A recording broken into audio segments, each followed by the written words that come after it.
Everybody, Blugoblin here. Thank you for joining me here on my blugoblinX channel for my main comic book review for the week of July 24th, 2013.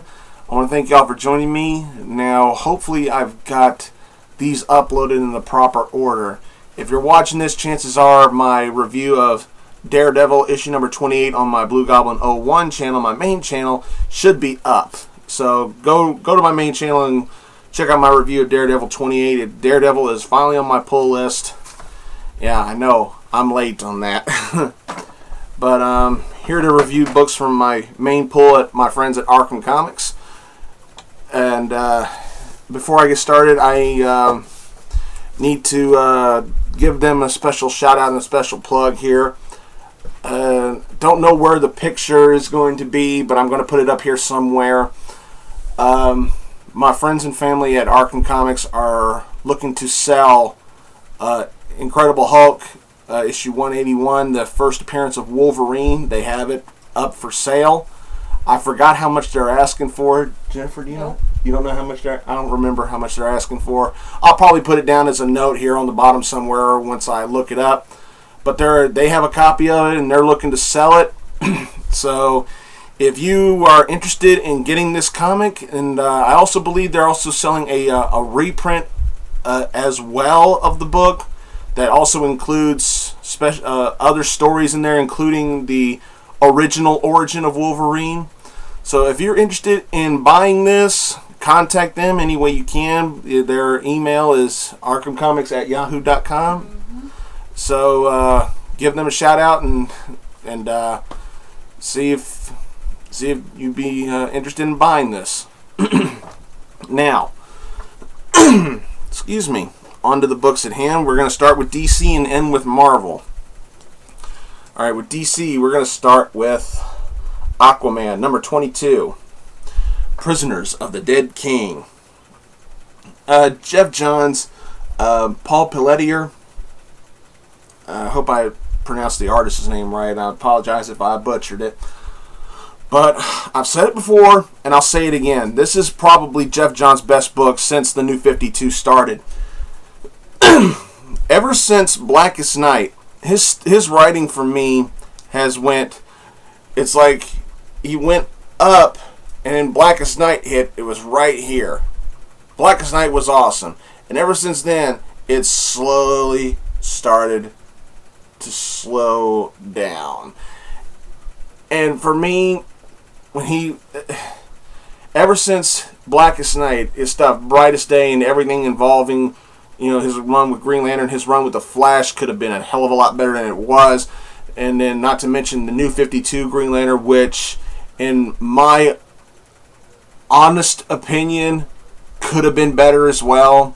But he did go out on a high note with Green Lantern 20. But what I'm going to say is, I wish he wrote everything like he writes this. This is good stuff. I still think it's the best Jeff Johns book on the market. I do glance at Justice League every once in a while, but I don't buy it. If he wrote Justice League like this, I might buy it. I might.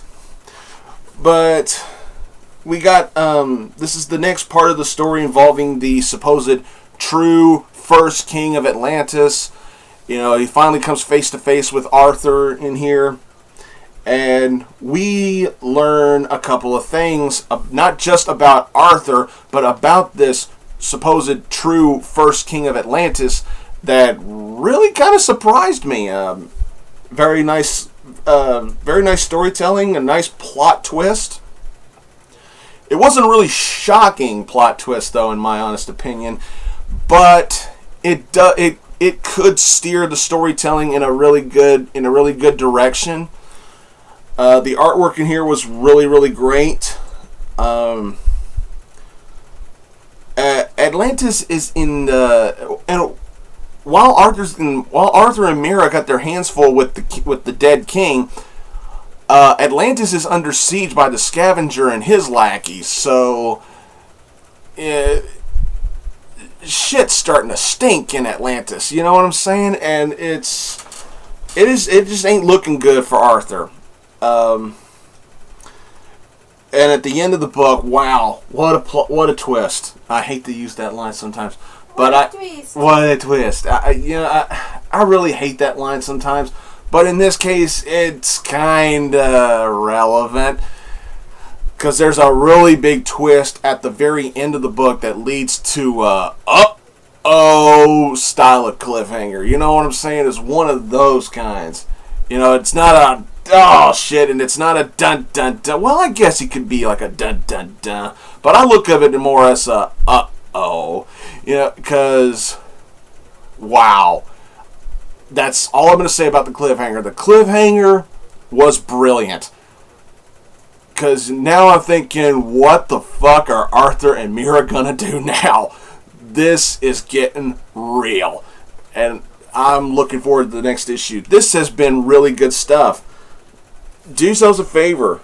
If you haven't jumped on board with Aquaman, it's not too late. You can get the back issues of this particular story, and I think it's a good jumping on point.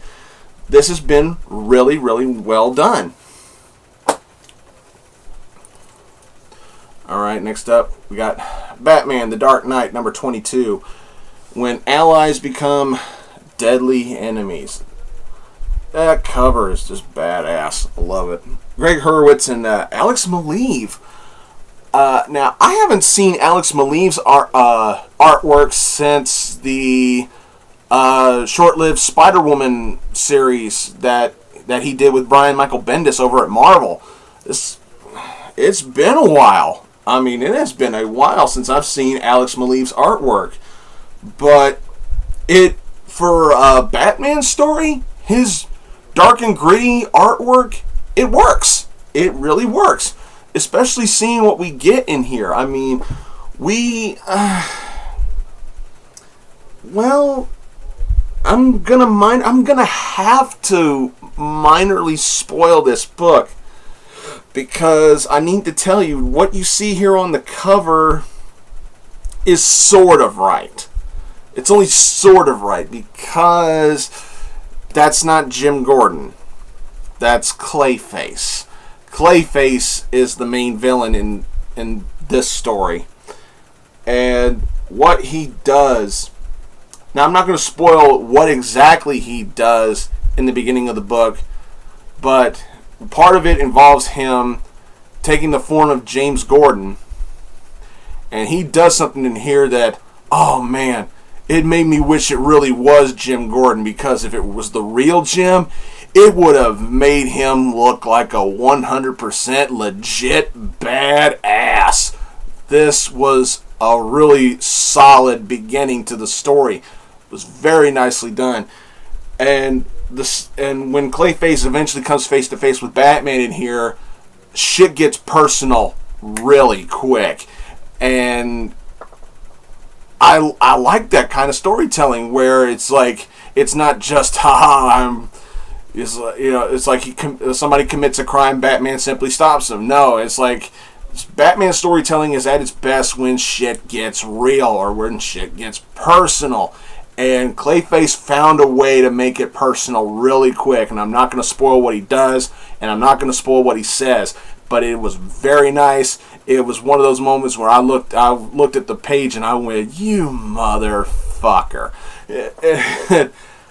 the stuff that Bruce is just still sitting around, just brooding around. I mean, he has suffered great loss after great loss. I mean, it's understandable that he is just depressed and upset, and Alfred's trying to be there for him to the best that he can, but still, you have to look at it from Bruce's perspective. He's suffered a lot of loss, so you would understand if he's kind of pissy and bitchy. But through some very good detective skills, both from Bruce and from the real, more or less from the real James Gordon, stuff's going around okay for right now. But the book didn't really necessarily end on a cliffhanger. It just ended on a more of an interesting note that this shit is far from over. Very well done. Greg Hurwitz did a great job with the writing. I kind of approve putting Alex Maleev on the interior artwork for this kind of a story rather than Ethan Van Sciver, because I think Maleev can really bring out the darkness in a Clayface story much better than Ethan Van Sciver is. Now, I'm not dissing Ethan Van Sciver because his artwork is incredible, but for a more darker story involving Clayface, I think you would have to go with Maleev. It's kind of got that darkness and yet also got that creepiness factor to it, and I think it could really work. This was a solid book. Not perfect, but it was solid, and I really enjoyed it. Okay, next up, The Flash, number 22. I gotta say, if I was still doing covers of the week, this would sure as hell get it. This is fucking nice. Simple, effective, and to the point. This is an awesome cover. Francis Manapul, Brian Buccellato. Wow. This is good. This is really good. And if I butchered y'all's names, I apologize. But Flash is still trying to get some leads on who's stealing all the Speed Force energy and committing these murders. Of course, us readers know who it is. It's Reverse Flash. The only thing is, we don't know who he is. We get at least I do. I get a really good tease as to who it could have been, but at the last minute, it's like, it's not him. Shit! It's kind of like pulling what's a proper term? Probably pulling a Tony Clifton. You think it's Andy Kaufman, but then he would fuck you over and say, "Oh no, it's not me after all." It's kind of like one of those moments, isn't it? But wow, and my suspicion for who it could have been, I think, would have been justified considering what he's been doing, what he monologues to himself about, and what he has stashed away in a secret laboratory. I mean, I guess it would have made sense if it was this guy that I'm thinking that's teased in here. I'm not going to spoil it, but at the last minute, and it's revealed that it wasn't him, and I'm like, well, shit. But the moment that got the most buzz all over the internet is Iris West getting herself a Speed Force costume, or a Flash costume, if you will, which was cute. It was cute. I liked it. It was a charming moment between Barry and Iris. And another thing I'm going to say is Barry's current girlfriend, Patty.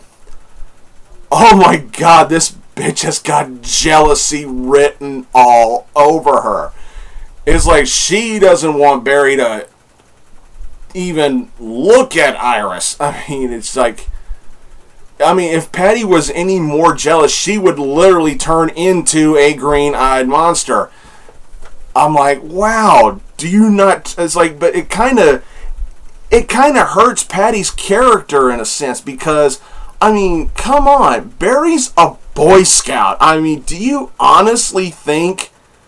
Patty, do you honestly think Barry is actually going to think about cheating on you? I'm like, seriously, you really don't have anything to worry about, because Barry's in my opinion, a much bigger Boy Scout than fucking Superman is right now. So, You ain't got nothing to worry about. Iris isn't going to steal your fucking man. Oh, God, it's kind of pathetic yet funny at the same time. But that was the part that got the most attention on the internet, primarily in Tumblr. But the main focus is, and always should be, Reverse Flash. We finally get something I've been waiting for since Reverse Flash was first even appeared in this series. Finally a face-to-face confrontation between Barry and the Reverse Flash.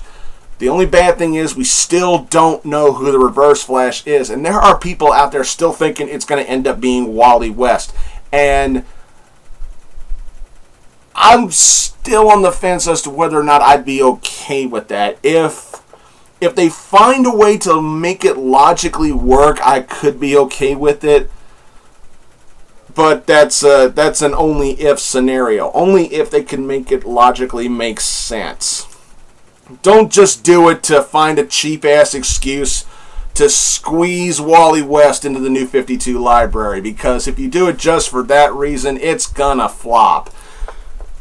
But this was really good, really solid. Other than minor nitpicks, I really can't majorly complain about this issue. It was very nicely done. I'd say pick it up.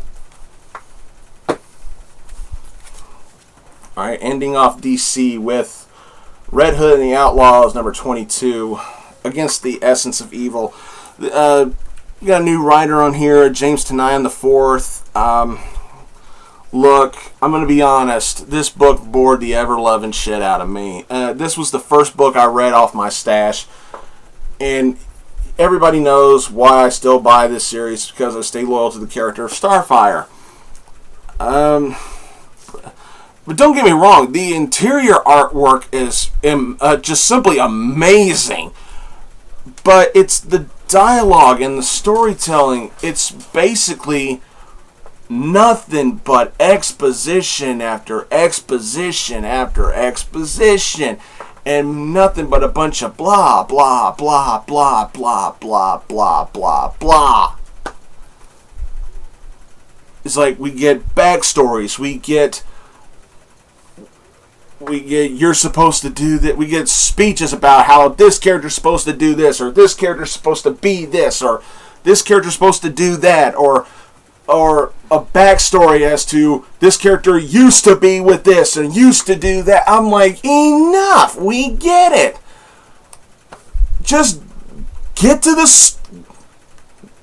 Just move forward and progress the story. This was enormously boring. The only things that save it is the interior artwork and the character of the characters of Cheshire and Lady Shiva. I really got a kick out of Cheshire in this book. Her attitude is just very, very entertaining, but the interior artwork and that are the only things that save it. This book was just yep. Hardly any action at all. We get some decent one-liners every once in a while, and then it ends on sort of a cliffhanger about a simple misunderstanding can bring about the end of existence or the end of the world or some bullshit like that. Like that scenario hasn't been used 100 times before. This was at its best, this issue was just simply an average read. Alright, we're moving on to Marvel. We got Scarlet Spider, number 19. All of the power, none of the responsibility. This is another superhero book this week dealing with assassins. And we got excuse me.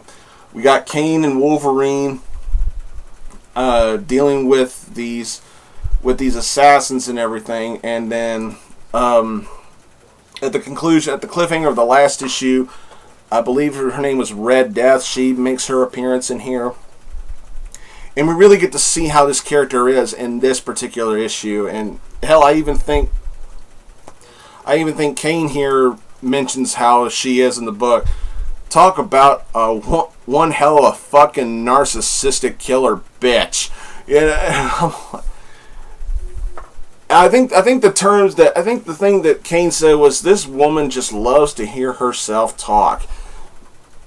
And she's got that old school mentality of every villain now and then has to do a 45-minute monologue about how evil they are and shit. In here, it works because it helps tell the story that goes along with the action. So, in my opinion, yes, it does work, even though it is a really tired cliche. The action here was spectacular. Wolverine just being as animalistic as he can be in here. Chris Yost did a hell of a job with the writing. Burnham's artwork in here was very well done too. And I gotta say, we have 3 Spider-oriented books. We got this, you got Superior Spider-Man, and you got Ultimate Spider-Man. We have basically 3 Spider-Mans. Not one of them is Peter Parker. But I have to say, with some of the dialogue that Kane spits out in this book, it's kind of like he's kind of being Peter Parker-ish a little bit, with some of the quips and some of the dialogue and the one-liners that he says in here. He's kind of being a little Parker-ish. He is Peter Parker's clone, but he's the closest thing we got to actually having a Peter Parker right now. So I guess that's probably why I enjoyed this book a little bit more than I think I might have. Just solid storytelling, solid action, and it ends a little bit on a laugh. But despite these 2 characters basically hating each other, they seem to click very well in here. I really can't complain. This was good. A solid read. Not the best in the world, but I think it'd be worth your money. Scarlet Spider, number 19. Alright. This is going to be my pick of the week, y'all. Superior Spider-Man, number 14. And Ox in his new costume. And I gotta say, I do dig that costume. I've seen a costume similar to this before in an old What If book featuring Spider-Man and Wolverine. There's some tweaks to it, but this is a really nice looking costume. Dan Slott, Humberto Ramos. Wow. This was good. Just wow. This is the first stage of seeing Spider-Man as a hero with a superhero headquarters with henchmen.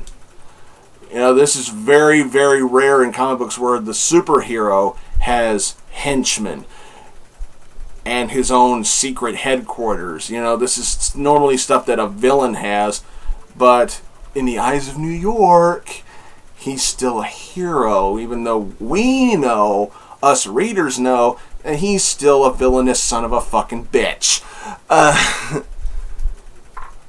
But yeah, the spider minions, I forgot what he calls them, but I don't know where he got them. But who cares? They're there. They follow orders. That's all you need. But I gotta say something here. Humberto Ramos, the interior artwork in here is probably some of the best I've seen from him in a while. I mean, he's had goodness before, but this was probably some of the best I've seen in a while. I mean, a really long while. And what Spidey does, what Ock does, is he goes, minor spoilers here, he goes straight to Shadowland, goes right after the Kingpin in his own fucking house, or his own hideout, because the Kingpin is the leader of the hand ninja. So he goes to take him out, and this was rich. And he doesn't sugarcoat it. He even proclaims out loud what he's there for. He's there. I'm here to kill you. He's like, he knows Kingpin and the current Hobgoblin, not the original Hobgoblin, but the quote-unquote new Hobgoblin. He knows they're there, and he tells him point blank, I'm here to kill you. I'm going to find you, and I'm going to kill you. Or I'm going to end you, as he said. And they're seeing this on a monitor and everything, and even this Spider-Man has even got the Kingpin shitting in his britches, going, it's the same voice, but that's not the Spider-Man that I know. So Kingpin's like, fuck this, and he takes off and retreats. But he sets up a clever ruse to try and confuse Spider-Man in case he does, quote-unquote, find him. But then he hightails it. But he leaves Hobgoblin high and dry to fend for himself, like the prick that he is. Which is great, because that's solid correctness for the character development of the Kingpin. Only gives a fuck about himself. Doesn't care about nobody else. If his own ass is on the line, fuck you, he's getting out. Which is perfect. Perfect character development. We get some really good stuff involving Ock and J. Jonah Jameson in here too. J. Jonah is so regretting supporting this Spider-Man. Good stuff. I'm not going to give that much away there. But like I said, this was solid stuff. But god damn it, the ending of the book. The ending of the book. Let me put it like this. Yes! Yes! Yes! That's how I'll put it. That is how I'll put it. Marvel, I'm begging you. Bring him out. Let's see some goodness out of what we saw at the end. I'm trying my best not to ruin it for y'all, but I'm telling you, Marvel, make it happen. It's inevitable. Make it happen. This was awesome. Awesome read. Very well done. I too am missing Peter Parker, but entertainment, as far as entertaining me goes, this was incredible. Solid issue of Superior Spider-Man. Moving along, Uncanny Avengers number 10. Marvel hyped the ever-loving hell out of this. So, going into reading this, I was thinking to myself, this better be worth all the hype. And you know what? It kind of was. But what this issue basically is the new Horsemen of Apocalypse simply presenting themselves to the team. And that's pretty much it. But they don't do it all at once. No. They go after... We find out that all these members of these new Horsemen have a specific grudge against members of the Uncanny Avengers. Hence the reason why they were picked to be the Horsemen. You know, Sentry, he's got a gripe against Thor. So he presents himself to Thor. It makes sense. Banshee, he's got something to prove against he's got a grudge against Havoc because his younger brother Vulcan killed him, but then his older brother Scott killed one of his best friends, Charles Xavier. So he's got a grudge against the Summers. So why not have him go after Alex? Of course, Dakin, Wolverine's son, who the fuck do you think he presented himself to? And the Grim Reaper, Simon's brother, Wonder Man's brother. Of course, he's going to go after Wonder Man. Now, here's what I got to say about Wonder Man. I'm not a fan of how they're doing him in this book, making him a pacifist. he wants to help out in the team, but he refuses to fight. He won't draw a weapon. He won't ball a fist and swing. He won't fight, but he'll help out any other way he can. For a guy as powerful as Wonder Man, that fucking sucks. I don't like it. If you're going to make somebody a pacifist on the team, if anything, it should probably be Janet, because she hasn't really been bringing anything else to the table except being an unintentional racist. God. Here, in this issue, I didn't have any problems with Janet. But here lately in the series, I mean, she just came off as a real bitch. I'm going to go ahead and say it. And we also get an inkling that we're in a period after Steve's dilemma in the other dimension in his ongoing series, also done by Rick Remender. But I don't read that one, so I don't know what's going on. But this was a solid read. I really think it was worth all the hype because, you know, it was basically hyped as the revelation of the Horsemen to the team, and that's exactly what happened in here. And it was done very well. Their reasonings for who they targeted made sense. It was really good, and I enjoyed it. The Acuna's artwork, I can take it or leave it. It's really good, but in some points it might not be as good as it usually is. Of course, I have seen much worse artists, but then again, I have seen better. But the artwork in here, it was good. It was really good. Storytelling was great. The writing was good. A nice read. Alright, we're ending this review with Wolverine The X-Men number 33. Jason Aaron, Nick Bradshaw. Bradshaw again, you know, what does Chris call it? The chubby face drawing?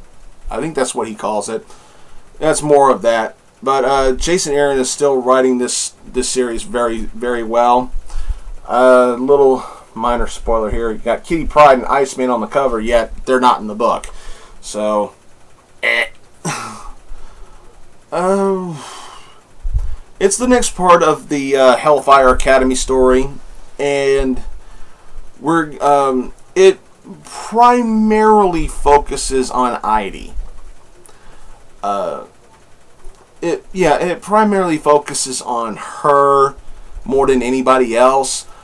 I was kind of disappointed that we didn't get as much action between Wolverine and Lord Deathstrike, even though the cliffhanger of the last issue made us believe that there's going to be a humongous throwdown between the two of them in the next issue, which is this. And when I read this, we only got like the main focus was the Hellfire Academy, and the fight between Wolverine and Lord Deathstrike came off more as a, meanwhile, during the Wolverine and Lord Deathstroke fight, and then you'd see a couple panels of them fighting, and then we go back to the regular story. And then we focus on the main story with the Hellfire Academy a little bit more, and then another meanwhile at the other fight scene, and then we see another panel, and then we go back to the main story. I mean, it is kind of disappointing to see this fight built up so well, only to be thrown aside as a meanwhile scenario. I was kind of let down by that. But the main story with Idie and what she's and the opportunity that she's given in this book was very interesting. Let's say that. Let's say that. Very interesting. And she throws out a proposition to the Hellfire King. But then after that, a certain revelation is made present, and then shit hits the fan. And I'm going to leave it at that. Because at the end of the book, at the cliffhanger of the book, we don't know what happened between the two of them. We don't know. The only thing we do know, minor spoiler, The only thing we do know is that Ivy's still alive. But that's literally all we know. Did the fight get out of control? Was a deal made? Was the Hellfire King killed? And if he was killed, did Ivy kill him? Or did she pull back after somebody else might have killed him? Or did she spare him and just leave? What did she do? We don't know. And I'm glad that the cliffhanger was presented that way. Make us wonder what the hell happened. And then make us wait to find out in the next issue. Those are good cliffhangers. Very, very well done. And that was a solid way for the book to go out. Very nicely done. Jason Aaron has nailed another one here in my opinion. The artwork from Bradshaw, I like it. Chris might not like it as much as I do. But for what it was, this was another solid hit from Marvel. So, yeah, if you're still on board with this series, just go ahead and stick with it. There's no reason to drop it right now. So, it was really good. All right, that's all I got for this week's review, everybody. Like I said in my review of Daredevil 28 on my main channel, the next main comic book review for my blugoblinX channel for the ending of July and beginning of August review, that's going to have to be pushed back for a special giant size review that I'm probably going to have to do. Nothing's set in stone yet, but it's probably going to have to be that way because I'm running really, really low on funds right now. I had some unexpected bills to pay, and I had some other expenses to cover. Not to mention I had to drive out of town. But the drive out of town was fun, and I did enjoy my little trip. But I'm running too short on cash, and I'm starting to wonder if I'll even be able to get any of my books for the ending of July. But when I do, I promise you I will review them. I just don't know when, okay? So I might be taking some unexpected time off for now. But I always will have my Midtown Comic stashes on my main channel, as well as my reviews for Dark Avenger Inc. Plus. I need to get my review for Teen Titans Games up if it's not up already. If it's not up already, then I need to get it up there. That's all I got, everybody. So, until next time, everyone, I'll see you all later.